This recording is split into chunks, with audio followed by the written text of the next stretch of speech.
亿万富豪因为《三体》的纷争被毒杀身亡。他曾经花费1.2亿购买中国科幻小说《三体》的影视版权，但在电视剧上映前他就遭到了毒杀。凶手将自己化身为绝命毒师中的化学老师，制造了这起情节离奇堪比好莱坞大片的命案。《三体》在网飞热播的同时，凶手也被判处了死刑。今天就为大家分享这起离奇的投毒案。本案的受害人林奇1981年出生在浙江温州的一个商人家庭，他的家境非常优渥，父亲也一直对他严加管教。但林奇本人从小就喜欢玩游戏，经常在完成学习任务后就偷偷地溜到游戏厅。大学毕业后，他经历了2次创业失败，最终他决定把爱好和中国传统文化结合起来，开发一款中国风定位的游戏。2009年，林奇成立了游族网络。第一款游戏上线以后大获成功，公司在2013年营收就达到了7个亿。游族网络最有名的游戏就是根据《权力的游戏》凛冬将至改编的同名游戏。自2009年创办公司以来，林奇的人生也如同开挂一般。32岁，他通过重组带领公司在 A 股成功上市。福布斯中文网2014年发布的中国富豪榜，林奇作为80后企业家代表首次上榜。林奇的转变还要从遇见《三体》说起。公司成功上市之后，他总想尝试其他事情。受到漫威的启发，林奇决心在国内打造出一个极具影响力的科幻 IP。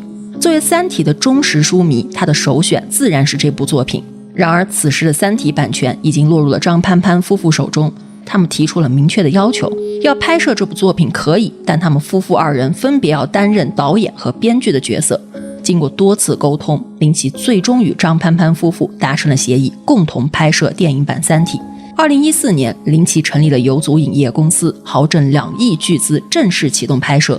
这部影片由张潘潘担任导演，冯绍峰担任男一号，演员阵容十分强大，单编剧就多达50余人。可是，当电影拍摄完成后，呈现出来的效果却平淡无奇，与林奇的预期相差甚远，根本无法达到上映的标准，最终只能无限期搁置。时间来到2015年，《三体》荣获最佳长篇故事雨果奖，其商业价值也随之水涨船高。此时，林奇意识到，只有将版权握在手中，才能按自己的意愿施展拳脚。但此时，《三体》的版权就像一棵摇钱树，他们当然不愿意轻易出让，因此版权之事也成为了林奇心中的遗憾。恰恰在这个时候，许瑶走进了林奇的视线。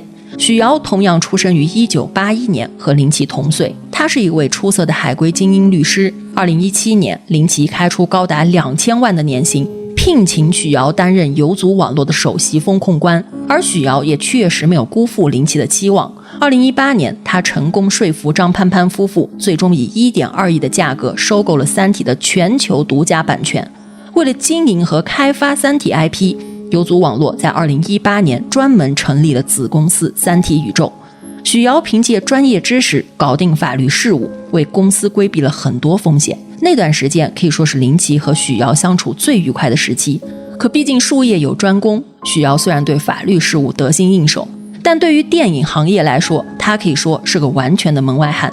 在他带领三体团队的1年多时间里，耗费了数亿资金，却未能达到预期的效果。担心投入的资金打了水漂，也为了避免项目烂尾，林奇果断调整了公司的构架，将许瑶调离了原来的团队，不再让他负责具体的项目，只保留了 CEO 的职位。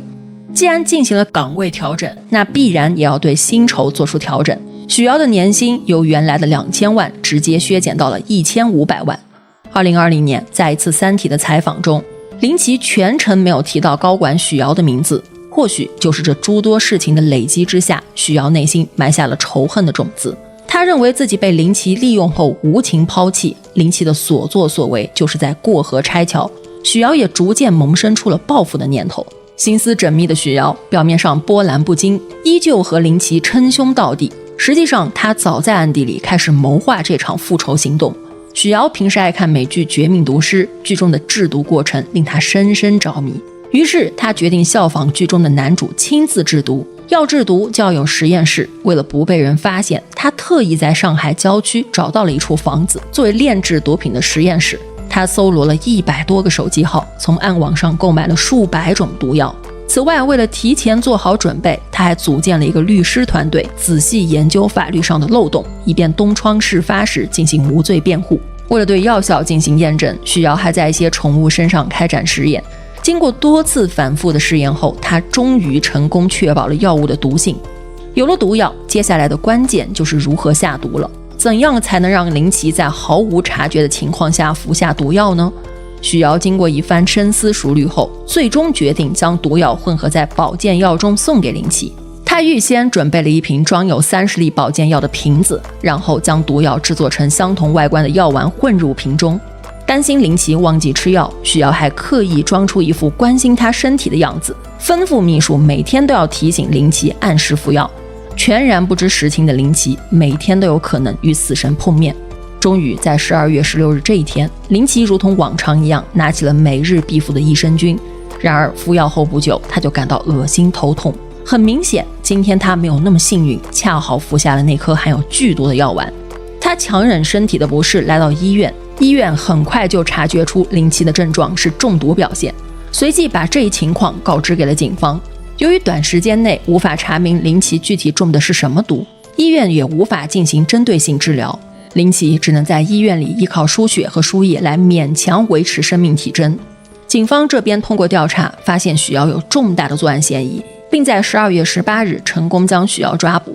原本林奇还有一线生机，可丧心病狂的许瑶，据说他不仅拒不认罪，还拒绝透露他使用了什么毒药，导致林奇错过了治疗期。医院检查林奇的体内共检出包括河豚毒素在内的5种毒素。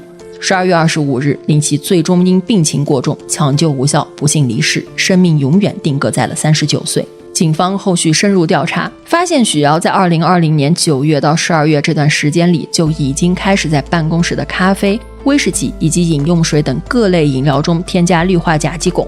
他的目标是和他存在分歧的另外4名同事，其中1人体内的汞含量超标了10倍。幸运的是，经过治疗后，这4人都保住了性命。林奇离世后，留下了一堆烂摊子。公司的游戏业务一路下滑，而三体项目又投入了巨额资金，公司几乎已经被掏空了。可偏偏在这个时候还上演了一出争产风波。由于林奇走得太过仓促，生前也没有立遗嘱，他的股份将由3名子女共同继承。然而林奇的3个孩子均未成年，因此他们的母亲许芬芬代为行使股东权益，并担任有组董事长一职。许芬芬由于缺乏相关经验，难以带领公司走出困境。2023年，他将孩子们的大部分股权都转卖给了上海加油，自己也辞去了公司内的所有职务。可就在声明发布的第2天，林奇的私生子竟在网上现身争夺财产。据推测，发帖人应该是当事人的妹妹。她在网上发帖3问有组网络，流露出对遗产分配的强烈不满。她表示，林奇和许芬芬早已离婚，而自己的姐姐是林奇的未婚妻。原本2人计划在疫情过后领证结婚，奈何还未等到那一天，林奇就不幸离世。他们2人共同育有1子，同时还附上了孩子的出生证明。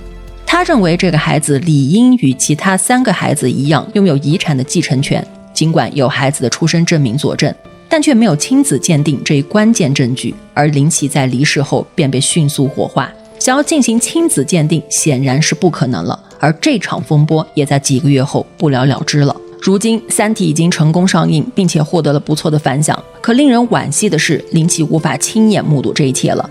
就在2024年3月，网飞版《三体》上映的同月，上海中级人民法院以故意杀人罪对被告许瑶做出了死刑判决。不知道林奇地下有知会不会感到些许的安慰？